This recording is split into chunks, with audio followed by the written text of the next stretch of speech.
I found out my parents are related, but that's not even the worst part. It was supposed to be just a joke, a lighthearted post-Thanksgiving thing. You know, those DNA Ancestry kits that go on sale every holiday season. My cousin James bought one during a Black Friday sale and sent a group text daring all of us to do it too. Let's see who's secretly royal or half Viking or whatever, he said. Everyone laughed. My mom rolled her eyes like she always does when we act like idiots, but she didn't object. Dad grunted, said it was a waste of money, also like he always does, but didn't stop me from spitting into a tube and mailing it off. That was 2 weeks ago. The email hit my inbox late on a Sunday night, just before I went back to school. I clicked it while lying in bed, expecting something boring like 52% English and 12% Irish. But the first thing I saw wasn't my heritage percentages. It was a warning. Possible duplicate family members detected. Weird. I scrolled further. That's when it flagged something under close family. Mom and Dad, they were both listed, and according to the site, I shared 28% DNA with each of them. Which, yeah, that's normal for parents, right? But then I looked at the predicted relationship, parent. The other said, predicted relationship, parent, half-sibling, or first cousin. I froze. My hands went cold. I stared at the screen for what felt like hours, rereading those words over and over. Parent, half-sibling, or first cousin? No way, that had to be wrong. A glitch. I closed the tab, reopened it, tried a different browser, same result, still flagged, still suggesting something very, very wrong. I started Googling, learned more about how shared DNA percentages worked, cross-referenced with other people's stories. What I found didn't help. 28% shared DNA with someone doesn't make them your aunt or uncle. It means they are either your parent, your half-sibling, or your first cousin. But in my case, this person was both my parent and maybe more. I wanted to throw up. I didn't sleep that night. I lay in bed with my laptop open, screen dimmed, tabs stacked, genealogy websites, DNA inheritance charts, Reddit threads filled with people who discovered way too much about their families through these fun tests. One thread kept echoing in my head. If your parents are first cousins, you'll share more than 25% DNA with both. It's rare, but it happens. Rare. But it happened. To me. Around 3 a.m., I crept out of my room, past the creaky floorboard near the hallway vent, and into the den, the one my mom calls the keepsake graveyard. Stacks of photo albums, old VHS tapes, and crumbling boxes that smell like the late 90s. I opened the oldest album I could find. Faded brown cover, edges curling. Inside were those plastic-sleeved pages, the hundreds of photos glued in place from family events long before I was born. At first, I didn't know what I was looking for. I flipped past birthdays, weddings, grainy vacation shots of people I barely recognized, until one picture stopped me cold. My dad. But not with my mom. No, he was standing next to a bride in a different wedding photo. Laughing, arms slung over a man who looked exactly like my maternal grandfather. Except this photo was from 5 years before my parents' wedding, and the bride? My mom's aunt.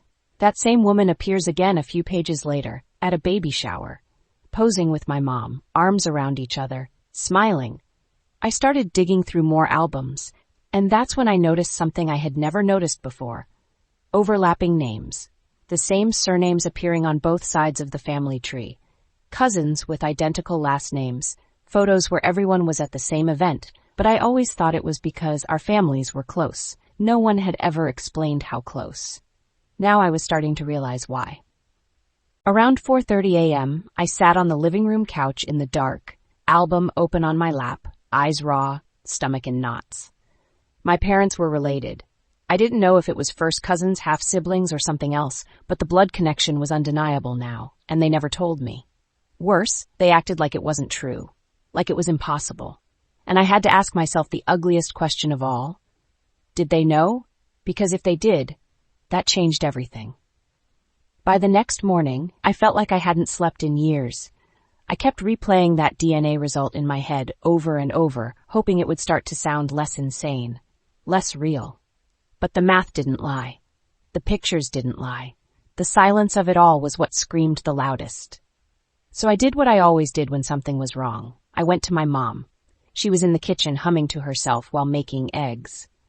I watched her crack the shell like nothing was different. like my entire sense of identity hadn't detonated in the last 24 hours. "Hey, Mom, can I ask you something kind of weird?" She didn't even look up. "Sure, babe, what's up?" My heart was pounding so hard I thought I might throw up. "How well do you know Dad's side of the family?" She paused for half a second, too short for most people to notice, but just long enough for me to feel the shift. "I mean, pretty well. We've been married over 20 years. "Yeah, I know," I said. "But before that, did you know any of them before you started dating?" Now she looked up, and there it was, the flicker of something. A glitch in the calm. "Why are you asking me that?" she said, instantly more alert. "Just curious. We have a lot of overlapping names on both sides. I guess I never noticed before." "That's common in small towns," she said quickly. "Everyone's kind of connected if you go back far enough." Too quick. Too practiced. I stood there for a second. Then I hit her with it. "I took one of those DNA tests, the ones that trace your ancestry." She froze. Frozen. Spatula in hand, halfway to the pan. "Oh," she said, "what did it say?" And right then I knew. She already knew. I didn't even have to say it, but I did anyway. It said you and Dad might be cousins. The color drained from her face. She turned off the stove, set the pan down, didn't say a word. So I kept going. "I looked through the albums. There's a picture of you with Aunt Darlene. Dad was at her wedding, with your family." That's when she said it. Quiet, almost reflexive. "We were just kids. We didn't know." The second those words left her mouth, her eyes widened, like she'd heard herself too late. I stared at her. She stared at me. No one breathed. "So you did know," I said. She didn't answer. She didn't have to. After my mom dropped that line, "We were just kids. We didn't know," the kitchen fell into dead silence.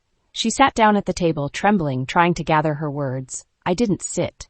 I stood there, frozen, every part of me trying to stop my thoughts from collapsing into one massive, horrifying truth.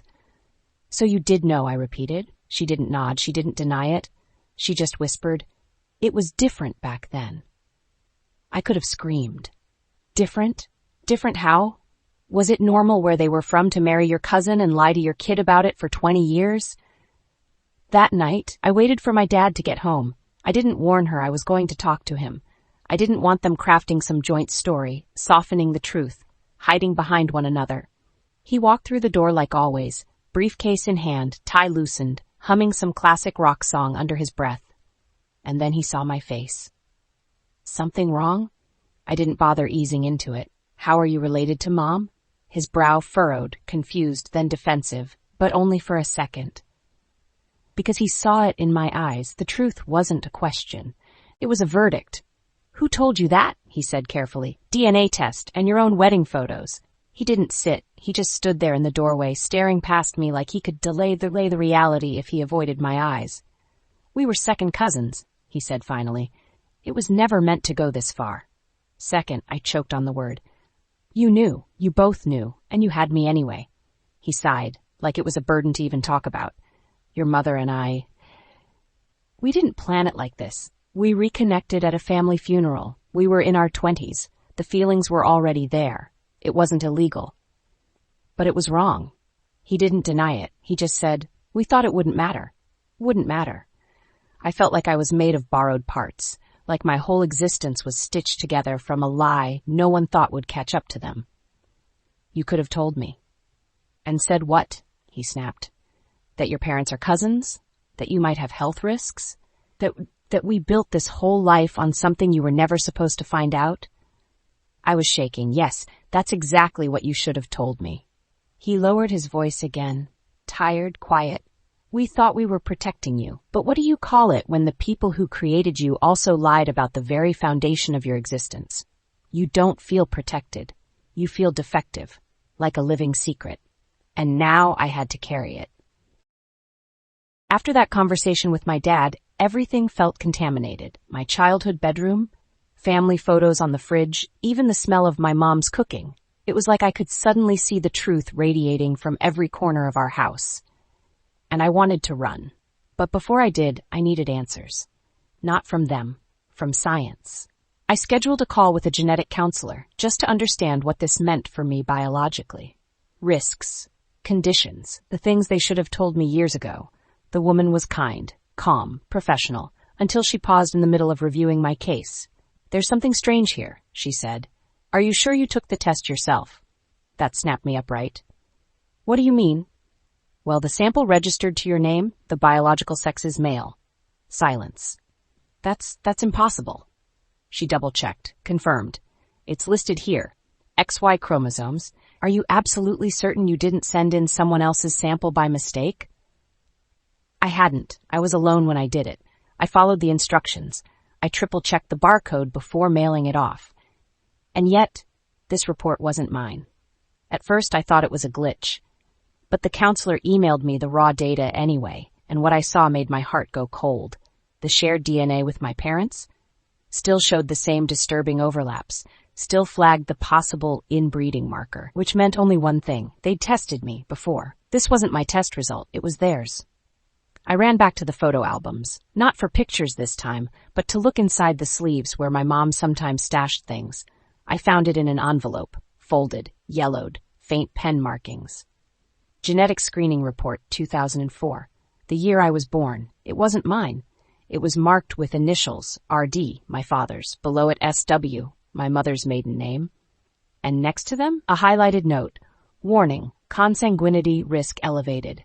Recommend disclosure to patient in adulthood. I sat on the floor, dizzy, nauseous. They'd known, they'd been told, and they chose to hide it. That night I confronted my mom again. "You tested before I was born," I said. "You knew there was a risk. You knew this was wrong." She didn't cry, she didn't scream, she just nodded. "We were in love," she whispered. "But I wasn't done. So whose test did I take?" She hesitated. "You weren't supposed to see that version. We switched kits, used one from a donor profile we were comparing." "A what?" "We were going to lie," she said quietly. "We just didn't want you to carry the shame, so we made a backup plan. A fake identity. A cover story. They were going to let me believe I was someone else entirely. After my mom admitted they'd faked the test, that the results I saw weren't mine but a donor profile they used as cover, everything tilted. "We were going to lie," she said, like that explained it, "to protect you, to protect us." But that word, donor, stuck in my throat like a stone. What donor? Why would my parents need a backup identity for me? Unless I wasn't who I thought I was. I asked her point blank, "Am I even yours?" Her face went pale. Lips parted, but no words came. "Am I your biological kid or not?" Still nothing. She sat down at the table like her legs couldn't hold her weight anymore. "Answer me, Mom," she finally whispered. "We used a donor, but not in the way you think." Let me rewind for context. My parents always told me I was a miracle baby. After years of trying and failing, IVF, specialists, hormone therapy, I was the one that finally took. Except that was a lie too.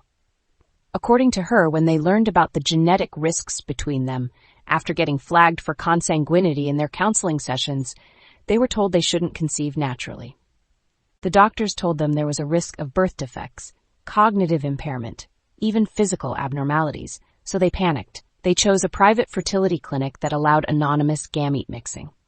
Basically, they didn't know if it would be his sperm, a donor's, or some combination. "We wanted the baby to be yours," she said, meaning my dad. "But we told them to use a backup if needed." And here's the kicker. They never asked which one took. They never followed up. Never tested me later, to be sure. So there I was, 20 years old, sitting in a house full of people I may not even be genetically related to. What kind of parents do that? Create a child with the secrets huge even they don't know the full truth? I stood up. I couldn't breathe. "So you don't know if Dad's even my real dad?" She didn't respond, which meant no, they didn't know. They never wanted to know. They just wanted the secret buried. But I couldn't let it go. The next day, I bought a second DNA test, this time through a different company, different swab, different login, different email. I tested myself again, and this time I added my father to the match list. 3 weeks later, the results came in, and the first thing I saw was this: no parental match found. No parental match found. Those 4 words didn't just crack the foundation of everything I thought I knew, they obliterated it. No shared chromosomes, no matching markers. No trace of the man who raised me. My dad wasn't my biological father, and they'd known all along. I printed the results, walked straight into the living room where he was watching TV like nothing had happened, like the world was normal. "Hey," I said. He looked up. What's up? I handed him the printout and watched his expression die in real time. He didn't ask what it was, didn't fake surprise, didn't say a word. He just sighed. That goddamn sigh again. Like I was the problem for finally dragging their secrets into daylight. You knew, I said. You knew you weren't my real father. He finally nodded. We got the call a month after you were born. Said it wasn't my DNA. Clinic screwed up. And you just said nothing? What would I have said? He snapped. That you were some stranger's kid? That your entire identity was built on a clerical error? I was shaking. I could have died not knowing who I was. He stood up, towering over me, eyes sharp and defensive. I'm the one who raised you, who paid for everything, who held you when you had nightmares. That's who I am. That's not what this is about, I shouted. It's not about love. It's about the truth. The truth would have destroyed your childhood, he said. We protected you. Protected. That's the word they kept using like a shield.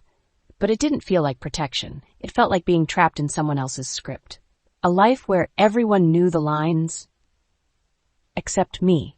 I stormed out, slammed the door behind me, and called the DNA testing company.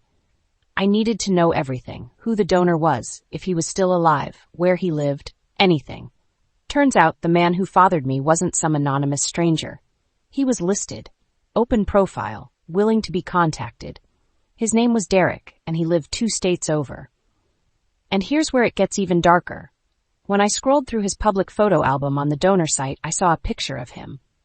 Young, smiling, standing next to my mom, not as strangers, not as clinic acquaintances, as exes, high school sweethearts. She didn't just choose a random donor, she chose him, the one guy who got away, the one guy she'd never quite let go of, and she never told my dad. I didn't confront her right away.